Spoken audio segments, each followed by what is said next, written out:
Hello student, आप सबका अपने प्यारे YouTube channel Ramanujan a great mathematician में स्वागत है। हम आज पढ़ने जा रहे हैं गोला।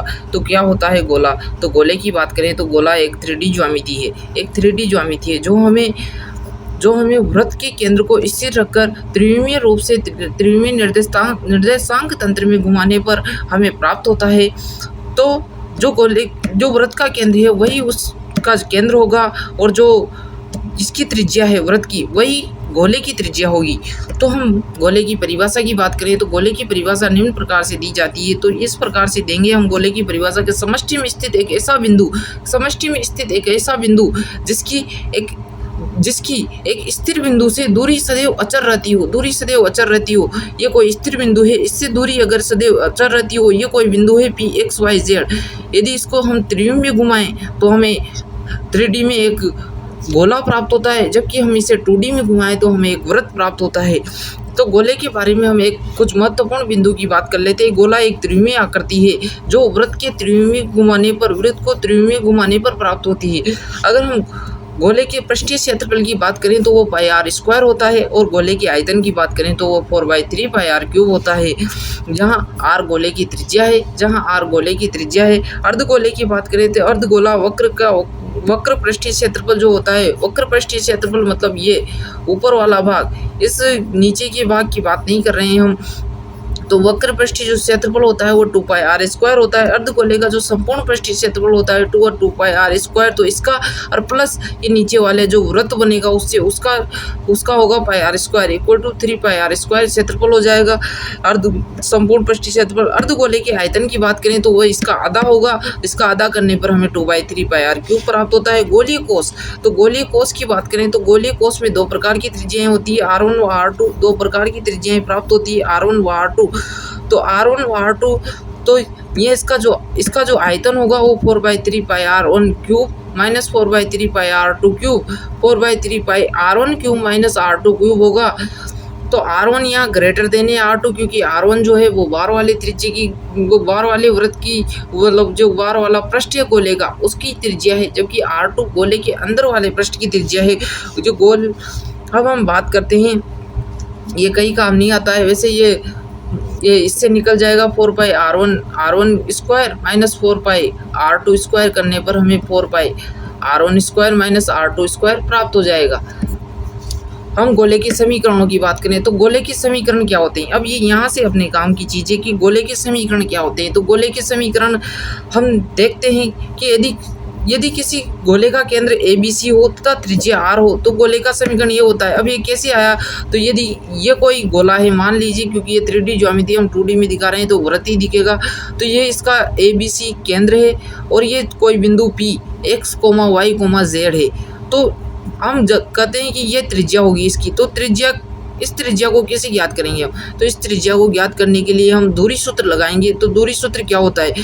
तो दूरी सूत्र होता है, यदि इन दोनों बिंदुओं के मध्य दूरी का निकालनी है तो निकालने के लिए CP = R = x minus a का whole square plus y minus b का whole square plus z minus c का होल स्क्वायर हम ज्ञात करेंगे। तो इसका स्क्वायर लेने पर हमें ये प्राप्त हो जाएगा।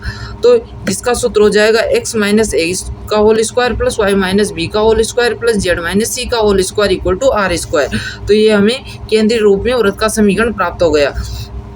अब हम इसकी सबसे सिंपल फॉर्म की बात करते हैं, सरलतम जो रूप है, इसकी सिंपलेस्ट फॉर्म है उसकी बात करते हैं कि एक स्फीयर का सिंपलतम रूप क्या हो सकता है, सरलतम फॉर्म क्या हो सकती है। यदि गोले का केंद्र मूल बिंदु 0 0 हो, यदि गोले का केंद्र ABC को छोड़कर मूल बिंदु 0 0 हो, तो हम ये जो A और B और C है उसकी स्थान पर 0 0 रखने पर हमें ये समीकरण प्राप्त हो जाएगी।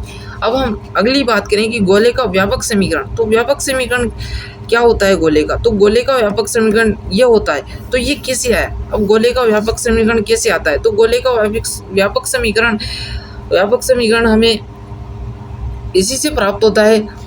जैसे इसकी बात करें हम, तो इसको हम जैसे जैसे सॉल्व करेंगे वैसे वैसे हमें गोले का समीकरण ये प्राप्त होगा। इसमें जो कांस्टेंट पद आएंगे, ये कांस्टेंट पद हैं, इसमें अगर इनको हम सॉल्व करें तो जैसे कि कोई भी ले सकते हैं हम, तो इसको हम जब सॉल्व करेंगे तो हमें इस प्रकार का समीकरण प्राप्त होगा, जिसमें अगर ये जो कांस्टेंट पद आएंगे तीनों को गुणा करने पर जो हमें कांस्टेंट पद आएगा वो तो होगा डी।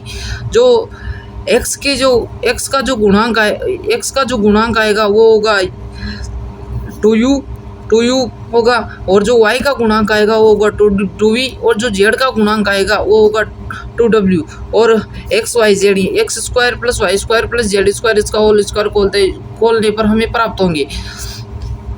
ठीक है, तो जो इसका केंद्र होगा, तो जब हम इसको सिंपल फॉर्म में ज्ञात करते हैं, तो इसको सिंपल फॉर्म में ज्ञात करने के लिए हम देखते हैं कि इसको सिंपल फॉर्म में कैसे ज्ञात कर सकते हैं। तो इसको सिंपल फॉर्म में ज्ञात करने के लिए मैं आपको बताता हूँ यहाँ।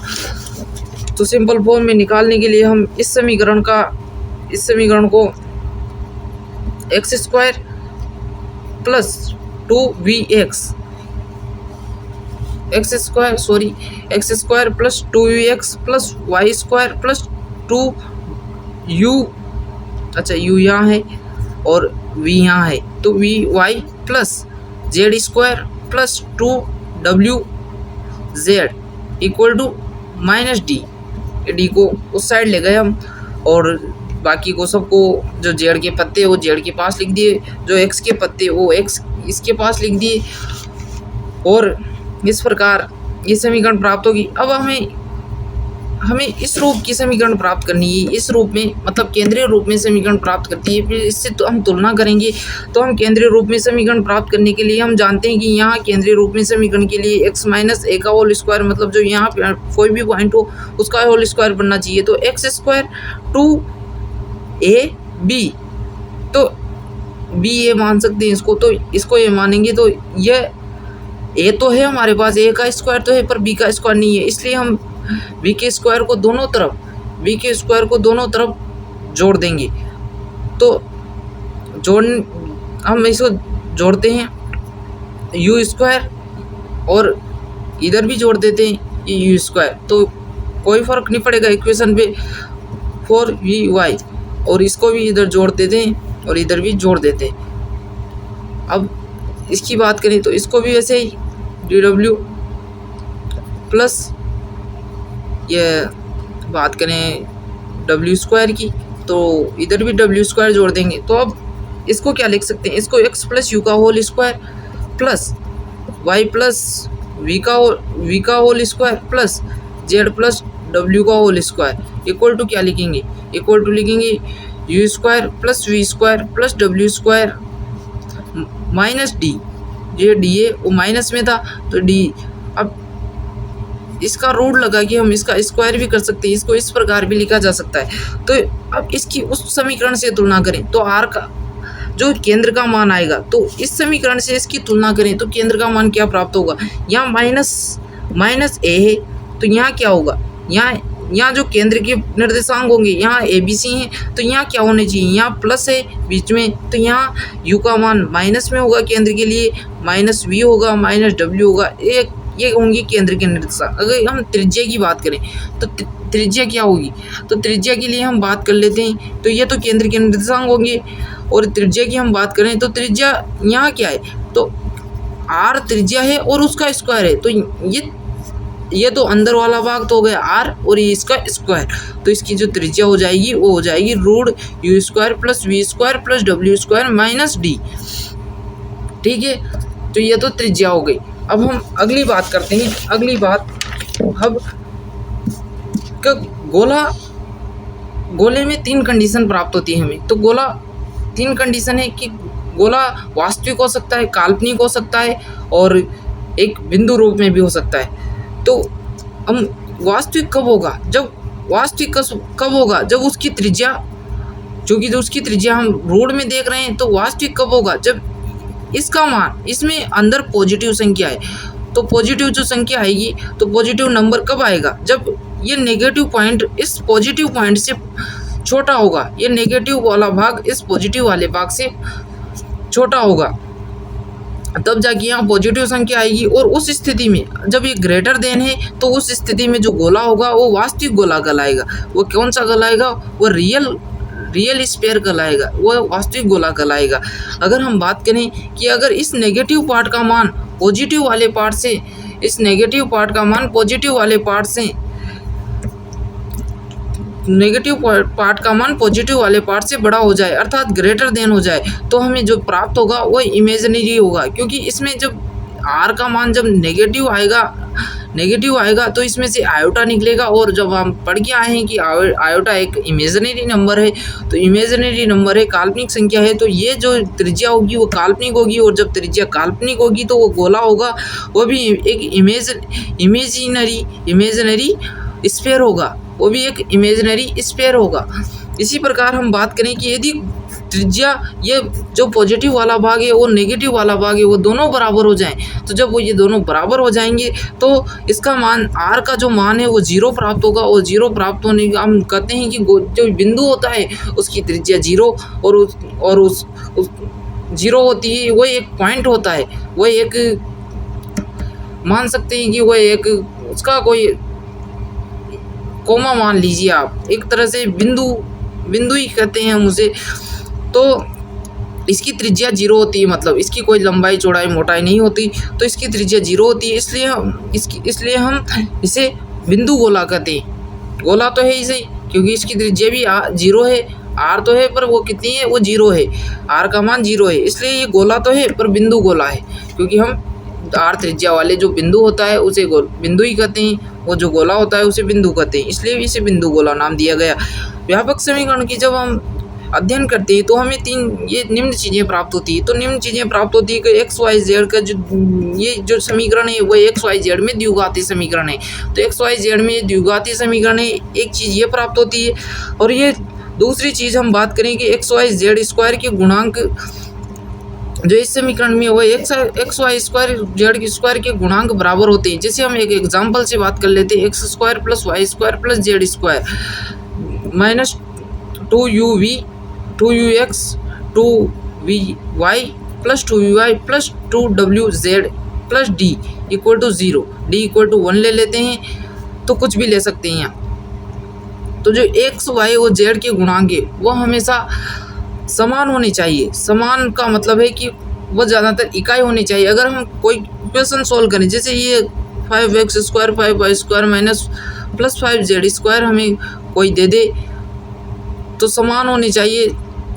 तो जब ये कोई इक्वेशन हमें दे देगा, आगे कुछ भी हो, तो जब कोई इक्वेशन दे देगा तो हमें इनके गुणांक पहले 1 बनाने हैं, तब जाके ये व्यापक रूप में हमें प्राप्त होगी, व्यापक समीकरण के रूप में हमें प्राप्त होगी। और हम ये एक चीज़ और देखते हैं कि इसमें एक्स वाई वाई जेड और जेड एक्स के पद नहीं होते हैं इस समीकरण में, जो कि समीकरण क्या है, तो समीकरण है 2x square plus y square plus z square plus 2ux plus 2vy plus 2wz plus d equal to 0। तो इसमें जेड का पद है, वाई का पद है, एक्स का पद है, z square y square x square के पद है, पर जो एक्स जेड है, वाई जेड है, एक्स वाई है, उसके कोई पद विद्यमान नहीं है। अतः हम कहते हैं कि इसमें ये तीनों के पद तो विद्यमान नहीं है, लेकिन x square y square z square के हैं, एक्स वाई जेड के हैं, और ये एक्स वाई जेड में एक द्विघाती समीकरण है, क्योंकि यहाँ द्विघाती समीकरण उसे ही कहते हैं जिसमें समीकरण की अधिकतम घात जितनी होती है उसे उतनी ही घात का समीकरण कहते हैं। जिसमें इसमें 2 है तो इसे द्विघाती कहते हैं, किसी में 3 हो तो उसे त्रिघाती कहते हैं। तो इस प्रकार हमें ये प्राप्त होता है। उसी प्रकार हम बात करें कि यदि व्यास रूप में गोले का समीकरण, तो व्यास रूप में diameter form of the equation of A sphere, तो एक स्फीयर की बात करते हैं, व्यास रूप में गोले की समीकरण की बात करते हैं, तो हम जानते हैं कि व्यास रूप में वृत्त का समीकरण होता है x minus x2 plus y minus y2 equal to 0। चूँकि ये 2D ज्यामिति है इसलिए इसका समीकरण ये होता है व्यास रूप में, जहाँ जो y1 वो y1 y2 x1 x2 है, जो वो दो बिंदु x1 y1 q x2 y2, अर्थात ये बिंदु जो हैं वो एक गोला है, उसके व्यास के 2 पॉइंट हैं। उसी प्रकार 3D में बात करेंगे तो इसमें Z2 व Z1 भी आएंगे। तो इस प्रकार हमें एक पॉइंट और इसमें जो ऐड करना होगा वो Z माइनस Z1 और Z माइनस Z2 का होगा, और इसका मान जब 0 आएगा तो ये जो समीकरण हमें प्राप्त होगी इससे उसे हम गोले का व्यास रूप में समीकरण कहते हैं। तो व्यास रूप में जो गोले का समीकरण है वो x minus x1 x minus x2 plus y minus y1 y minus y2 plus z minus z1 z minus z2 equal to 0 होता है। तो ये तो हो गई हमारी नॉर्मल बात, ये तो हमारी जो नॉर्मल बात है वो हो गई। अब हम बात करेंगे इससे वह बेस्ट जो क्वेश्चन बन सकते हैं उनकी, तो क्वेश्चन कौन कौन से बन सकते हैं, तो क्वेश्चनों के लिए हम बात करते हैं कि कोई क्वेश्चन है आपके पास, जैसे हम बात करें कि यह बात करते हैं हम क्वेश्चनों की, तो क्वेश्चन के लिए हम एक सिंपल सा एग्जाम ले लेते हैं कि कोई जैसे कोई गोला वो दे दे कि एक गोले का समीकरण ज्ञात कीजिए, गोले का समीकरण ज्ञात कीजिए जो बिंदु 0,0 से गुजरता है, मूल अर्थात मूल बिंदु से गुजरता है, तथा वह जो निर्देश x, y व z हैं उन्हें a, b व c पर काटता है, इसका मतलब हम क्या समझेंगे कि a बिंदु के जो निर्देशांक है वो क्या होंगे, इसका कोई x पर तो कोई मान प्राप्त होगा और y व z पर 0,0 प्राप्त होंगे। इसी प्रकार b का मान 0 प्राप्त होगा और इसी प्रकार c का मान 0,0 c प्राप्त होगा। तो हम इन सभी को वक्र में रखें, जो मान लेंगे हम, माना गोले का व्यापक समीकरण मान लेंगे, क्योंकि ये व्यापक समीकरण से ही हमें प्राप्त होंगे। ज़्यादातर व्यापक समीकरण काम आती है, तो हमें वह और एक केंद्रीय रूप दोनों याद रखने हैं। तो व्यापक समीकरण की बात करें तो x² + y² + z² + 2ux + 2vy + 2wz plus d = 0। तो हम जब इसमें 0,0 पुट करेंगे तो हमें d = 0 प्राप्त हो जाएगा। तो एक मान तो हमारे पास आ गया। इसमें 4 मान प्राप्त करने हैं, जो वो हमारे कांस्टेंट है u, v, w और d की, ये 4 मान प्राप्त करने हैं हमें। तो इन 4 मानों को प्राप्त करने के लिए हमने पहले प्रथम बिंदु को रखा तो हमें d = 0 प्राप्त हो गया। जब हम द्वितीय बिंदु को रखेंगे तो हमें द्वितीय बिंदु को रखने पर हमें 2u = -a प्राप्त होगा। जब a को इसमें पुट करेंगे तो a को पुट करने पर हमें 2u = -a प्राप्त होगा या u = -a/2 प्राप्त होगा। तो 2u रखना है तो हमें 2u रख देंगे, 2u है सही। अगर u यहाँ 2 नहीं होता तो हम u का मान निकाल लेते -a/2, पर यहाँ 2 हमेशा आएगा तो हमें 2u का ही मान निकाल लेंगे। और इसी प्रकार हमें यदि b को रखते हैं तो हमें 2u = -b प्राप्त होगा, तो हम 2u = -b रख देंगे, 2w = -c प्राप्त होगा। इसी प्रकार प्राप्त हो जाएंगे ये। तो जब हम इस समीकरण को लिखेंगे तो हमें ये समीकरण निम्न प्रकार से प्राप्त हो जाएगी। यहाँ a का मान a रख देंगे, 2u का मान a रख देंगे, 2v का मान -b रख देंगे और 2w का मान -c रख देंगे, x, y, z जैसे कि जैसे, और जो d का मान है वो 0 हो जाएगा। तो ये अभिष्ट समीकरण आपके पास आ जाएगी। तो यही 0,0, 1, 0, 0, 0, b, 0, 0, 0, c से गुजरने वाले वृत्त का समीकरण है। तो ये 3-4 बिंदु है, उससे दे रखे गोले का समीकरण है, गोले का समीकरण है। तो यही एक अभिष्ट गोले का समीकरण हो जाएगा। अगर हम दूसरे पॉइंट की एक और एग्जाम्पल हम लेते हैं कि जैसे वो दे दे कि कोई इसी प्रकार से वो इस क्वेश्चन को ऐसे भी दे सकता है, मतलब कोई गोला है ABC, कोई समतल है, समतल की बात करते हैं, कोई समतल है कि x/a + y/b + c/z/c। ये आप लोगों ने पढ़ रखा है कि यह एक अंतःखंड रूप में समतल का समीकरण है। तो यहाँ जो ABC हैं, हम समझते हैं कि जो यहाँ ABC हैं वह क्या हैं, वह क्रमशः x अक्ष, y अक्ष, वो जो z अक्ष होगी उस पर काटे गए अंतःखंड होते हैं। C है जो z अक्ष पर काटा गया है, और जो वो B है वो y अक्ष पर काटा गया है, और जो A है वह x अक्ष पर काटा गया है। ये तीनों अंतःखंड है, ठीक है। तो हमें इससे भी अंदाज़ा लगा लेना है कि इससे भी हम पता लगा सकते हैं कि वह जो गोला है वो कहाँ से गुजर रहा है। वो इसी प्रकार देगा कि समतल x/a + y/b + z/c = 1 के द्वारा निर्मित एक मूल बिंदु से गुजरने वाले समतल OABC का मान ज्ञात कीजिए। तो या फिर वो यूँ दे देगा कि एक समतल है, उसके बिंदु A, B, C से गुजरने